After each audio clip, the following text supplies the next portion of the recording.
Net worth पूछ रहे हैं लोग आपका, बताने में दिलचस्पी है? मुझे पता भी नहीं फ्रैंकली। इतना ज्यादा है?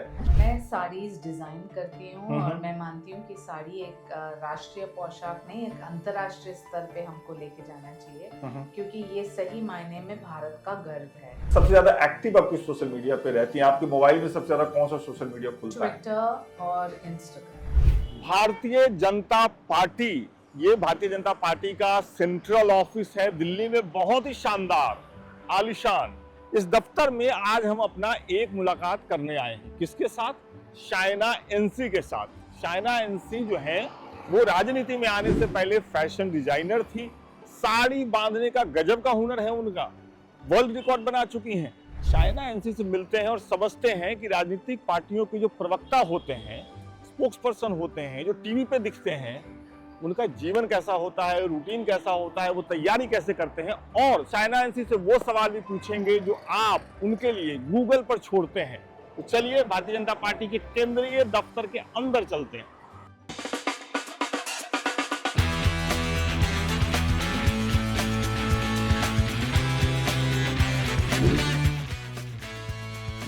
शानदार भारतीय जनता पार्टी का दफ्तर, केंद्रीय दफ्तर एक नंबर। तो ये वो कमरा है जहाँ हम लोग शाइना एनसीडी से बतियाने वाले हैं। चलते हैं कमरे के अंदर। हेलो, मैं आ जाऊँ आपके दफ्तर में? हाँ जी बिल्कुल। अच्छा चलिए, ये माइक आपको लगाना पड़ेगा। पहले तो ये बताइए, इससे पहले कि हम लोग बैठ करके फॉर्मल बातचीत शुरू करें, आपको रोज शाम में हम टीवी पे देखते हैं, लगभग जब भी कोई बड़ा मुद्दा होगा शाइना एनसी आएंगी और एकदम फायर ब्रांड प्रवक्ता के तौर पे पार्टी का पक्ष रखेंगी।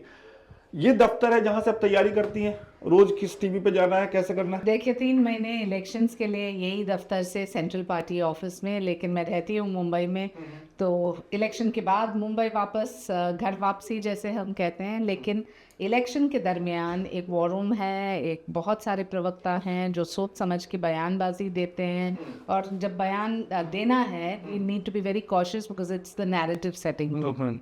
दिल्ली वर्सेस मुंबई का एक बड़ा चलता है डिबेट, तो अब इसका जवाब भी दे दीजिए, फिर हम लोग बातचीत शुरू करते हैं। कौन सा शहर पसंद है आपको, दिल्ली या मुंबई? मुंबई मेरी कर्म भूमि है। ये डिप्लोमेटिक जवाब हो गया बिल्कुल। और हमेशा मुंबई, मैं एक मुंबई कर हूँ। चलिए, तो अब जो बातचीत आगे की बातचीत होगी वो हम लोग लाइट ऑन करेंगे, क्योंकि शाइना जी का अनुरोध है, और उसके साथ एक फॉर्मल बातचीत होगी। देखते रहिए। देखिए, अक्सर हम लोगों को लगता है कि नेताओं की जिंदगी बड़ी मस्त होती भी है मस्त, इसमें कहीं दो राय नहीं है, घूमते रहते हैं, बड़ी सी गाड़ी होती है। लेकिन अभी दिन के 1-1:30 बजे का समय हो रहा है, आपके सामने ये खाने का नाश्ते का प्लेट है, तो क्या ये पहला नाश्ता है दिन का? और बहुत लेट है, क्यों? आप लेते भी रहिए नाश्ता। देखिए, सबसे पहले तो नेता का जिंदगी बहुत कठिन है। लोगों को लगता है अरे नेता बन गए, बड़ी बड़ी बातें करते हैं, लेकिन I think that the occupational hazards जो होते हैं नेता होने के नाते, कोई ठिकाना नहीं, खाने पीने रहने सोने किसी चीज का। हम एक बैग लेके चलते हैं और वो बैग जहाँ जो मिला वो हम खा लेते हैं, और कोई स्टैंडर्ड रूटीन नहीं बनता है। जो आप बड़े नेता हों, आपने आपकी जो मुकाम हासिल की है, तो शायद अलग मुख्यमंत्री, प्रधानमंत्री या मंत्रियों का रूटीन थोड़ा ठीक रहता है, अलग होता है। बीच में फोन भी आ गया था, कोई बात नहीं। लेकिन ये बताइए शाइना जी, इससे पहले कि हम लोग जो आपका प्रिय टॉपिक है राजनीति में, जो अभी टॉपिक चल रहा है उस पर बातचीत करें और आप विपक्ष पे बिल्कुल बरस पड़े, मैं आपसे ये समझना चाहता हूँ कि एक प्रवक्ता के तौर पे हम पार्टी के प्रवक्ताओं को शाम में डिबेट में देखते हैं, या जब भी कोई बड़ा मुद्दा होता है तो टीवी पे देखते हैं। मैं, जो लोग हमें देख रहे हैं, मैं आपके माध्यम से थोड़ा प्रवक्ताओं की जिंदगी में लेके चलता हूँ। सुबह की शुरुआत कैसे होती है, प्लानिंग कैसे होती है, कैसे तय होता है कि आज शाम में शाइना किस टीवी पे बैठेंगी, किस मुद्दे पे जवाब देंगी? देखिए, कोई हैपैजर्ड प्रोसेस नहीं है। अभी एक सेंट्रल मीडिया टीम है जिसके अध्यक्ष अनिल बलूनी जी हैं, संजय मयूख जी हैं। सुबह बैठ के प्रवक्ताओं के साथ थोड़ा चर्चा होता है कि किसने क्या बोला, क्या मुद्दे आए हैं, क्या मुद्दे पिकअप कर रही है प्रेस, इन मुद्दे पे आपको जाना है या जब जाना है। सेंट्रल मीडिया टीम से तय करते हैं कि कौन से मुद्दे पे किसको भेजना चाहिए। जैसे कि कोई महिला सेंट्रिक मुद्दा है, महाराष्ट्र को लेके है, तो स्वाभाविक रूप से शायद मुझे बुलाएंगे।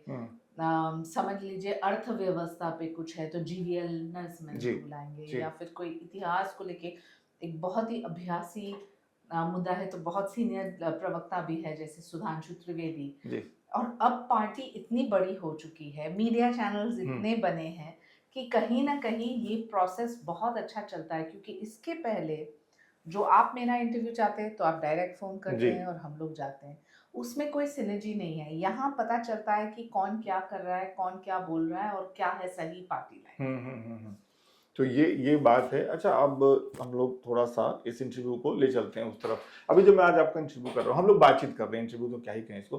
तो एक दिन पहले कांग्रेस के नेता राहुल गांधी ने भारतीय जनता पार्टी के बड़े नेताओं पे, प्रधानमंत्री, वित्त मंत्री, विदेश मंत्री पे शेयर बाजार के बड़े घोटाले में शामिल होने का आरोप लगाया है। देखिए राहुल गांधी जो है ना, उनकी बयानबाजी इस हद तक गई है कि हर चीज पे जाने न जाने कुछ भी बोलना।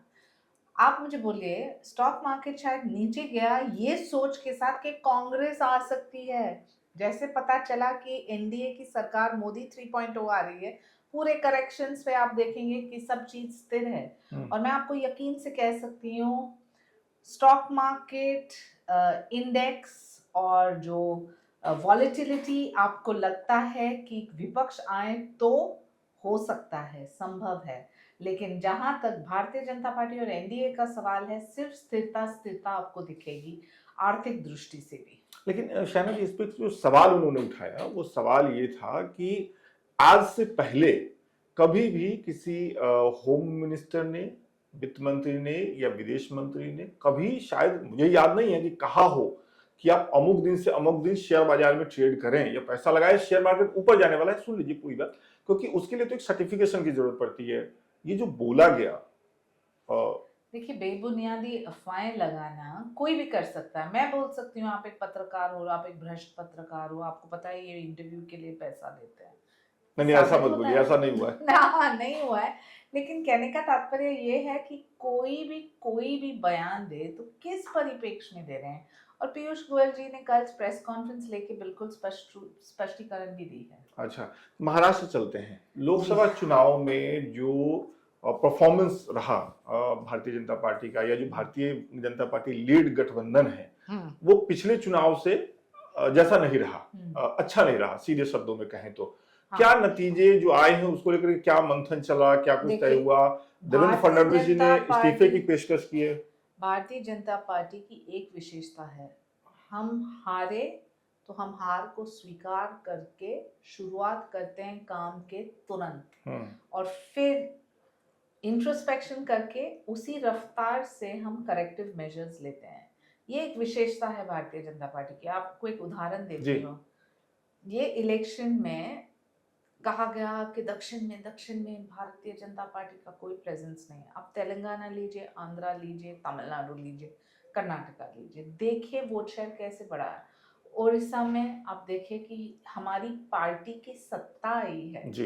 ये इतनी बड़ी बात है क्योंकि करेक्टिव मेजर्स लेते हैं और कोई भी ईगो में न जाते हुए कि इसका फॉल्ट, उसका फॉल्ट, इसने किया, उसने किया। हम देखते हैं कि कैसे ट्रैक पे आए। हाँ, जरूर महाराष्ट्र में गणित के तौर पे कुछ ना कुछ मुझे लगता है गलत हुआ ही है, क्योंकि लोगों ने स्वीकार नहीं किया। जिस ढंग से हम सोच रहे थे कि आंकड़े आएंगे वो नहीं आया है। लेकिन मैं बिल्कुल स्पष्टीकरण देना चाहती हूँ कि आते हुए दिन में विधानसभा के इलेक्शंस में आप देखेंगे सिर्फ भारतीय जनता पार्टी। चलिए, ये पॉलिटिक्स में आने से पहले मैं पढ़ रहा था आपके बारे में, बहुत इंटरेस्टिंग, कई वर्ल्ड रिकॉर्ड भी हैं आपके नाम। फैशन डिजाइनिंग किया आपने। नेताओं का जो ड्रेसिंग सेंस है अपने यहाँ, ज्यादातर नेता अभी भी जब वो कैमरे पे दिखते हैं, इंटरव्यूज देना चाहते हैं, तो उजला पैजामा कुर्ता रहता है। अब धीरे धीरे बदल रहा है। एज ए फैशन डिजाइनर आपको सेंस पे क्या कहना है? मुझे लगता है कि इंडियन लीडर्स, नेता हो या नेत्री, बहुत अच्छे कपड़े पहनते हैं। अच्छा। बहुत साफ सुथरे, एक अंदाजा था कि नेता यानी कि कुर्ता पजामा, पान, ये वो एक नजरिया था। आप मोदी जी को देखिए एज एन एग्जाम्पल, उनके जो कुर्ते हैं, बंडी है। आप कहीं और देखिए, हमारे कोई भी नेता, बड़े से छोटे, सभी इसी अंदाज से पेश आते हैं। और मुझे लगता है भारत के लिए बहुत बड़ी उपलब्धि है, क्योंकि जब विदेश जाते हैं तो पता चलता है कि India has come of age. Okay, मेरा अगला सवाल ही मोदी जी से जुड़ा हुआ था। मोदी जी अपने फैशन के लिए चर्चा में रहते हैं हमेशा। कभी ऐसा हुआ है किसी मौके पे शाइना जी से सलाह लिया गया हो मोदी जी को क्या पहनना चाहिए? आप फैशन डिजाइनिंग से हैं। बिल्कुल नहीं, बल्कि मैं सुझाव उनसे चाहूंगी हाँ। कि आप क्या चाहते हैं युवा नेता नेत्री से, क्योंकि उनका जो पूरा सेंस ऑफ स्टाइल और उनका जो डिग्निटी है वो मेंटेन करते हैं। देखिए, कपड़े से नहीं बनता है, पूरा पर्सनालिटी चाहिए, चेहरे पे चमक, बॉडी लैंग्वेज, पोस्चर, साफ सुथरा रहना, ये सब। और मैं मानती हूँ कि मोदी जी एक मिसाल के तौर पे बढ़िया हैं पूरे विश्व के लिए। बहुत बहुत शुक्रिया। लेकिन ये बातचीत यहाँ खत्म नहीं हुई, एक छोटा सा हमारा सेक्शन है गूगल के सवाल। ठीक है, उसको कर लेते हैं, फिर आप आराम से अपना ब्रेकफास्ट लंच जो भी है करिए और अपने दिन की शुरुआत करिएगा। जब भी गूगल पे आपका नाम डालते हैं, सबसे पहले जो आता है वो शाइना एनसी साड़ीज। मुझे लगता है लोग पूछना चाह रहे होंगे कितने कलेक्शन है आपके पास साड़ियों के, कैसे कैसे कलेक्शन है, कहीं जाती हैं वहां से साड़ी खरीदती, क्या है साड़ियों का आपका? मैं साड़ीज डिजाइन करती हूँ और मैं मानती हूँ कि साड़ी एक राष्ट्रीय पोशाक नहीं, एक अंतर्राष्ट्रीय स्तर पे हमको लेके जाना चाहिए, क्योंकि ये सही मायने में भारत का गर्व है।